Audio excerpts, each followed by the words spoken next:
Lady Bird is the most beautiful coming-of-age film I've seen in recent memory. And one of the great things Greta Gerwig does as a writer and a director is recontextualize the idea we have of home.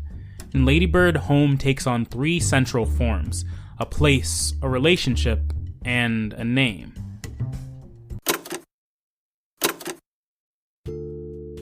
Part 1. A place. Home is a place. It's the portrait of 2002 Sacramento depicted in the film, a place that feels lived in and whole.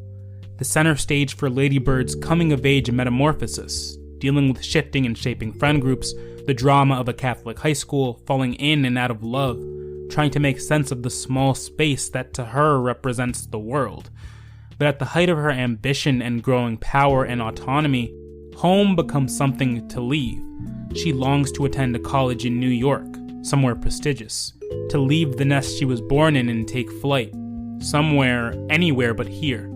There's this desire to be separate from her family, the genesis of much of her emotional strife because she desires that independence. Sacramento conjures up negative feelings and negative emotions for her. It hits too close to home. It's the reason why, despite getting accepted to UC Davis, she holds out hope for her waitlisting at a New York college. Sacramento is her childhood, yes, but it's also her immaturity. It's her growing pains and the people who caused them. It's not until the end of the movie that Lady Bird is able to reclaim Sacramento and all of its bends and all of its stores as she reminisces on driving through it for the first time. Did you feel emotional the first time that you drove in Sacramento? I did, and I wanted to tell you, but we weren't really talking when it happened. All those bends I've known my whole life, and stores, and the whole thing.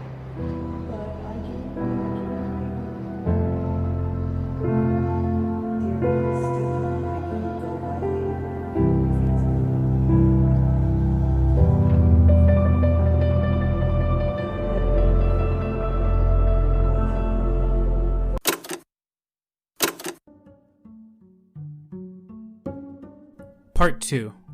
A relationship.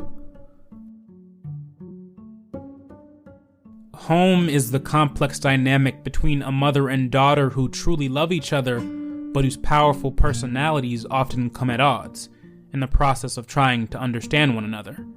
Lady Bird desperately wants autonomy and independence, but her mother views her as immature and ungrateful, unable to put the family's struggles into perspective.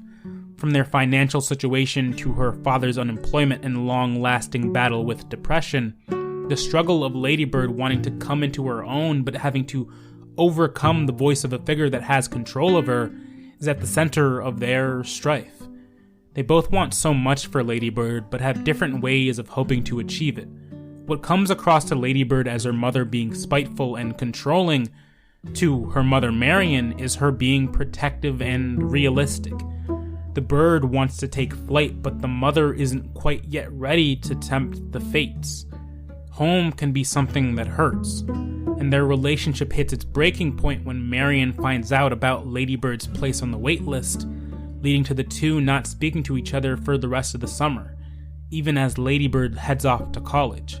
With the last waning moments in the airport, Marion refuses to even accompany her to the gate, not realizing the error in her ways until it's far too late. Thank you for driving. You're welcome. You're not coming. You can't walk up to the gates anymore anyway. Yeah, but I'm going to college. Well, Dad will walk you to security. Parking's too expensive here.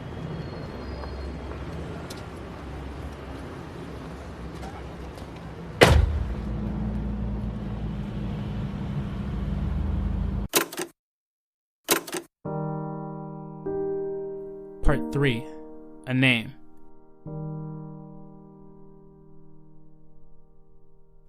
Home is a name, a given title that either comfortably or uncomfortably defines us, else we choose to go by another. Christine McPherson begins the movie having taken up the moniker of Lady Bird. There's a brilliant scene early in the movie where she says it's her given name because she gave it to herself. Always thought that was a really funny turn of phrase.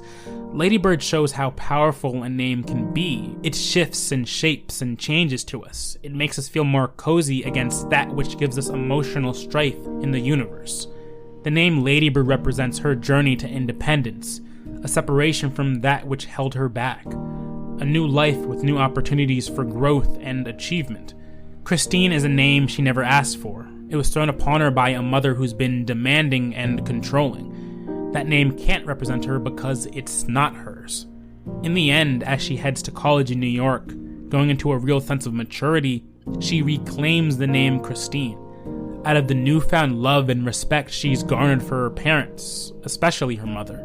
Home is something that lives with her forever, and it took growing out of her immaturity and into her adulthood to fully realize it. You've reached the McPherson family. Please leave a message. Thank you. Hi, Mom and Dad. It's me, Christine. It's the name you gave me. It's a good one.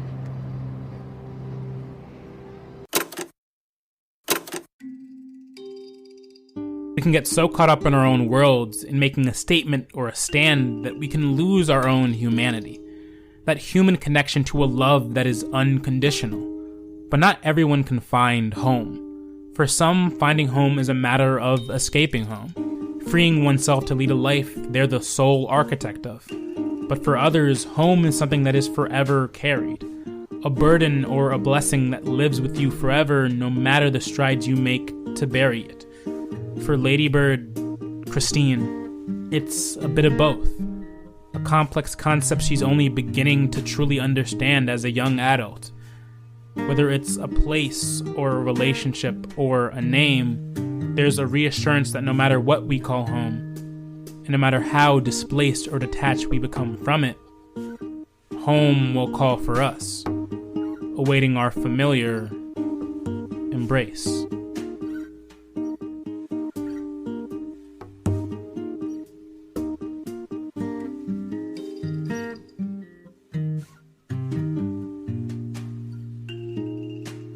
Mind Theater is produced and written by me, Ayo Akingbade, in collaboration with Muckraker Media. For updates on the show and upcoming episodes, follow Mind Theater Pod on Twitter and Instagram. If you want to support me, the Ko-fi link is in the show notes. Thanks for listening. I'll catch you next time.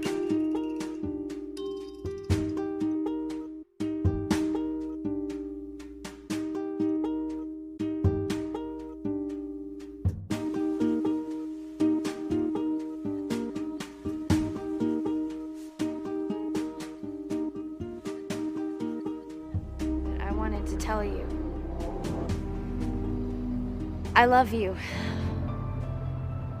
Thank you. Thank you.